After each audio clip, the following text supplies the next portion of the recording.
Hi everyone and welcome to the channel, the only channel devoted exclusively to teaching home investors how to day trade the Micro E-minis. Coming up in today's video, the art of setting the stop loss order. And I'll show you how to enter a bracket order where you enter the trade price, stop loss, and the target price with one click. And I'll also show you how to build your own custom watch list using Tastyworks. That and more coming up right now. Now, this channel is dedicated to teaching home investors how to day trade the Micro E-minis. So if you're new to all this, it's a fair question. How are you going to avoid the mistakes if you don't know what they are? People sometimes with great intentions will give you advice. In fact, everyone will be giving you advice. Ultimately, it's your money and you have to decide for yourself.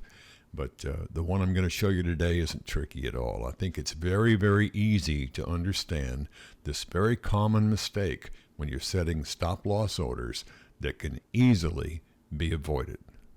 Now, the best way to show you how to compute where you might want to place a stop order is to do one for you.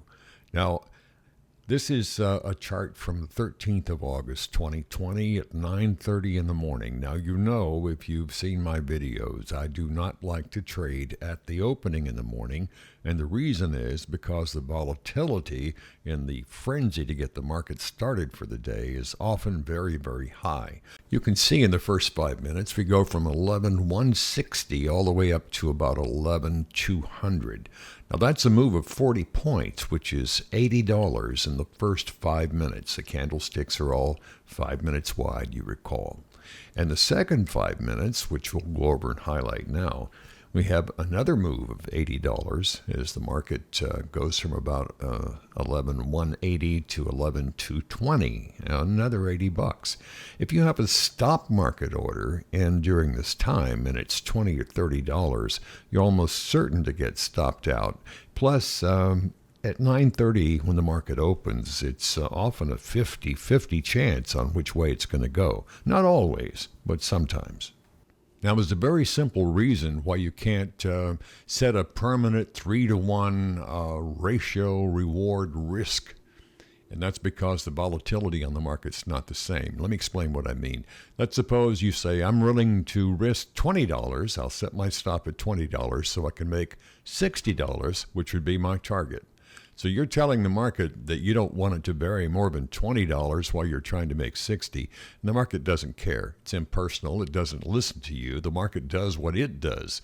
So what you have to do is you have to see what the market's offering and then determine where the best, what the best to stop loss amount is going to be. Let me show you an example here of exactly what I mean. What I'm going to show you right now is the difference in volatility between 9:30 to 10 than it was from 10 to 10:30. You can see 9:30 to 10. That's where we had those two $80 moves in each of the first 5 minutes of the trading day here. And as we go over and take a look at the period between 10 and 10:30, you can see how much shorter the candlesticks are. They're not as tall as they were between 9:30 and 10. That means we have lower volatility. The market prices are not changing as fast per 5 minute time period that we're using here. Now, the way the erudites say that is, we had a change in the volatility regime from 9:30 to 10, and it was lower from 10 to 10:30. The volatility is lower, therefore our stop loss order can be much smaller than it would be if we were in a period of higher volatility. Now, what I'm going to show you here, I'm going to make a trade at 10:35. At 10:35, you can see the green line is over the red line, and both of those are above the zero line. That's a buy signal according to my rule of thumb that I use.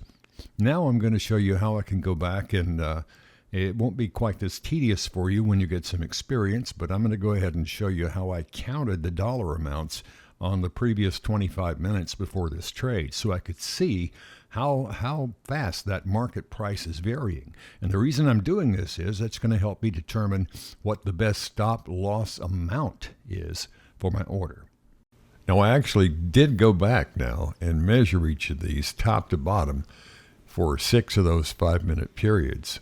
Now, you don't have to do it in this amount of detail. With some experience, you're going to be able to look at your scale and be able to surmise how much stop loss you might need on a trade without having to go through this amount of detail to actually measure and count them out that way. You will, believe it or not, with experience, learn how to do it very, very quickly. I did want to do the math and show you there in slow motion so you'd understand where it comes from, but you'll be able to estimate it really fast in no time at all. Now, it becomes obvious on this particular trade, a stop loss of about $40 should cover it. And it's not that hard once you get the information, but you have to look at the market and take your trade in context. That's why set formulas or a static risk-reward ratio of 3-to-1, 4-to-1, 2-to-1, it doesn't matter. Now, let's take this trade. We get stop loss. Suppose we'd like to be able to make 3 times what we're going to risk. I know that I got to risk $40 in the stop loss on this trade to make a go of it, or I get stopped out very quickly. But how much can I make? Well, you don't know, you never will know, and you can only guess. You can guess by looking at the volatility and everything, but that changes minute to minute. So what you have to do, instead of telling the market that I'll risk $40 and I want to make 80, or I want to do a 3-to-1 and I want to make 120, you have to take what the market gives you. So that's why fixed or static risk-reward ratios really don't work very well. So what are we going to do? Trying to figure out what kind of target we want on this trade. We already decided we can't tell the market what's there. But what we can do is, as we gain more and more unrealized profit in this trade, is to move our stop loss order up. Move it up and keep trailing it behind the trade so that you won't give everything back if the trade goes south on you.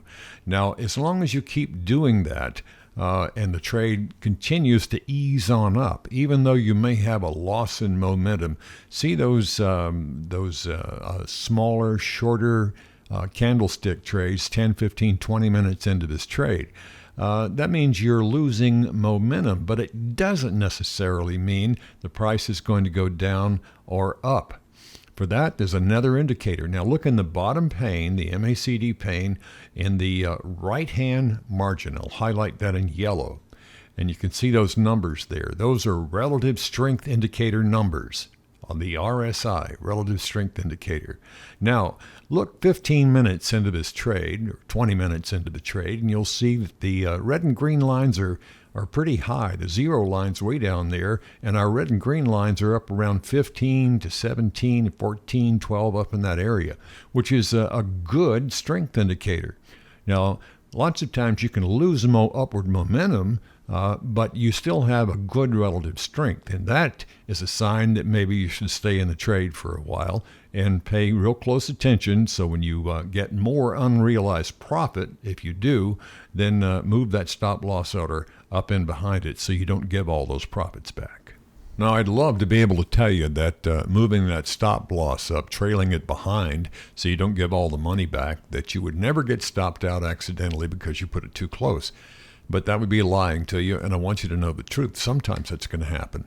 But the good news is you're still going to make a profit. And so with experience, you get a little bit better at it.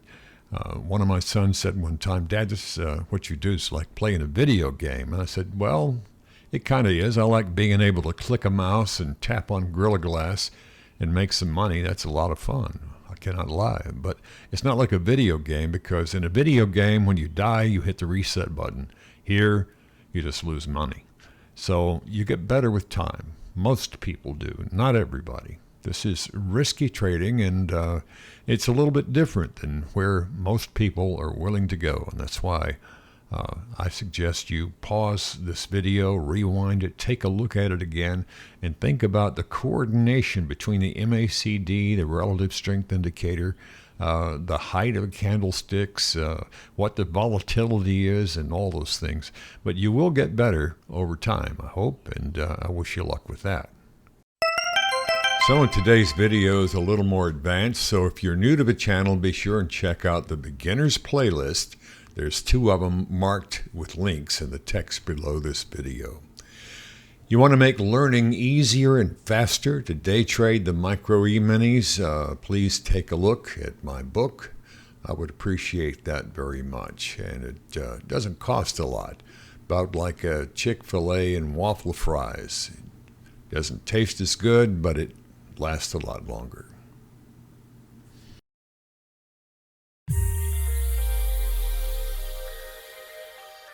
Welcome to the Tastyworks Tutor. Today we'll also show you how to build a new watch list. It's coming right up.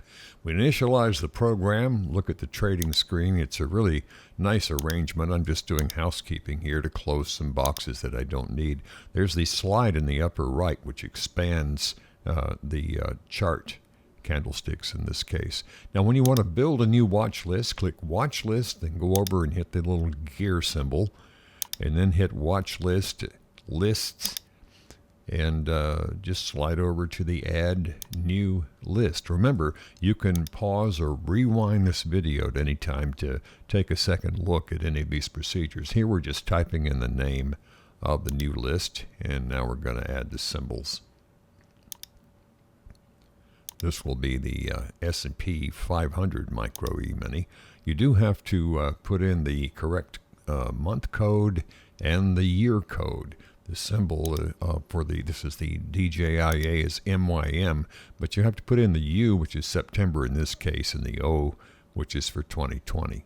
And now we're doing the Russell 2000 symbol there and adding it to it. We'll have our new list completed here in just a moment. I think one more to go. The NASDAQ100 MNQ, and the U0 is the month code, and we just save the new watch list. And now to find it, we just click the down arrow and select the name of our new list we just created. And you can of course click and drag and slide those up and down in any order you want to when you rearrange the list to suit your personal taste, any way you'd like. Watch this. Click it, see it, trade it. We click on the charts symbol right here, and then we can click the Russell 2000, S&P500, NASDAQ100, or the DJIA Micro Emini, and we automatically, in Tastyworks, it brings up the screen and the symbol and everything you need right there on one page. And this is the chart symbol right here. You may remember at the beginning of the video when I promised you I'd show you how you could enter the buy price of an order, set a stop loss, and also a target price, and do it all with one click. Now, this is one of the reasons I like the Tastyworks platform, and I'll go back here and show you. We were going to enter that trade at 11,220. Now, our stop was going to be $40. It's $2 a point. So that's 20 points. So I have to put it 20 points below the 11,220, which would be 11,200. Now watch what happens here. When I click the setting right here, you get a $40 estimated loss. That's in your stop loss order. Now for a target here, we'll start with something reasonable. Remember, we're buying in at 11,220. So let's put a target up here at about 11,250, and then I'll click the thing. So that's a target price of $60 on the trade. It can be anything you want to make it, of course. This is just an example, and a stop loss of 40 and a buy-in price at 11,220. And then all I do is hit the review and send with one click, and the order's off. And that's how you can enter this bracketed order with Tastyworks. So that's Tastyworks, and it really doesn't get much easier than that. And to find out more about Tastyworks, and I use their charts here on the channel, look for the broker link in the text below this video. I think you'll be glad you did. There's some links down there to find more information for you. By the way, I need your help. Hit the like button if you want to see more videos like this one. That's how I know what videos to make next. I want to make the ones that you believe you need to see, and I'm glad to do that too. Also, subscribe to the channel so you won't miss the new videos we put up each week. So that's it for today. I'm Don Singletary. I hope every day is a payday for you. Thank you.